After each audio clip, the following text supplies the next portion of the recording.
in action. And an action movie in which no one learns anything and no one's required to grow and sacrifice is empty. I've been asked why I make war movies, and I always say I don't. I make love stories. I want to know what you love enough to sacrifice your life for, if necessary.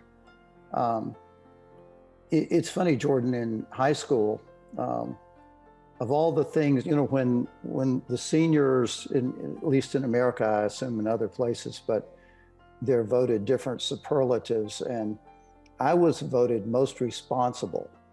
And I found that the least sexy title you could possibly have. I once said to a woman I was dating that in high school I was voted most responsible, and she laughed and said, I was voted best legs.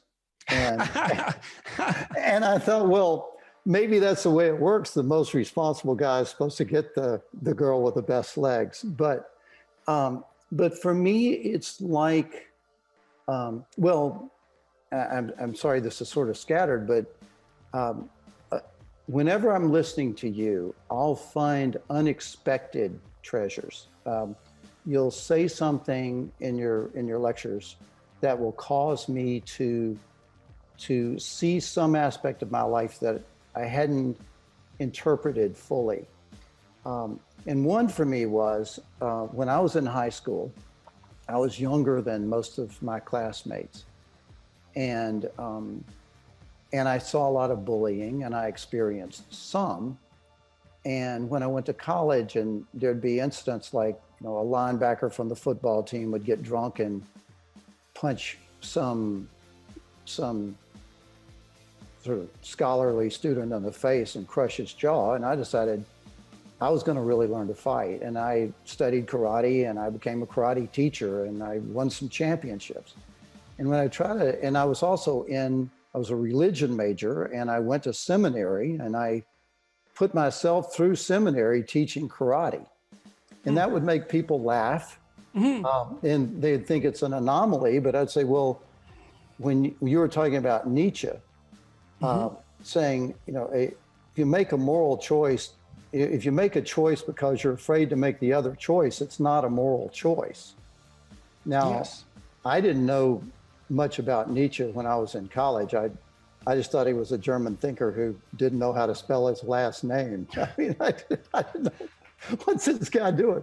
But it was that way for me. I thought, if I walk away from a fight, I want to know as much as I could know, that it's not because I'm being a coward, it's because I'm choosing to walk away, that I'm capable of hurting someone. And if I have to fight, I want to be capable of doing it. And that, to me, all ties in with the notion of the complexity of a choice. And we're entertained in a movie, we're captivated, I should say more, by seeing the connection between action and meaning. Well, meaning grounds out in action, right? Something isn't meaningful, as far as I can tell, unless it has implications for action. Yes. And or the alternative is that it has implications for perception, because something meaningful can change the way you look at something. But the consequence of that is that the framework within which you act is going to change. And so it grounds out in action.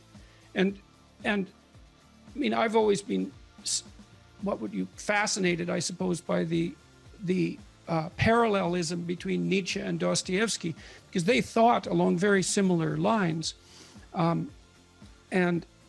But Dostoevsky has the advantage over Nietzsche in some sense, because he can embody his philosophy in characters. And that actually allows him to go into more depth, I would say, than Nietzsche, which is really saying something, because Nietzsche went as far down in some ways as anyone I've ever had the misfortune or pleasure to have read.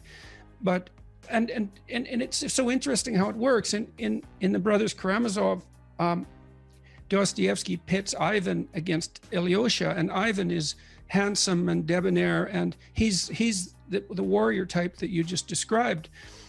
he's very atheistic, and he can put up a pretty good argument. You know, he tortures his brother, who's a monastic novitiate, with stories of children locked in outhouses overnight and freezing to death. They were punished by their parents, which Dostoevsky took from a newspaper and said, I cannot possibly imagine how there could be a God who is omniscient and had all the other classic attributes of God, who could create a universe where that was allowed to happen even once.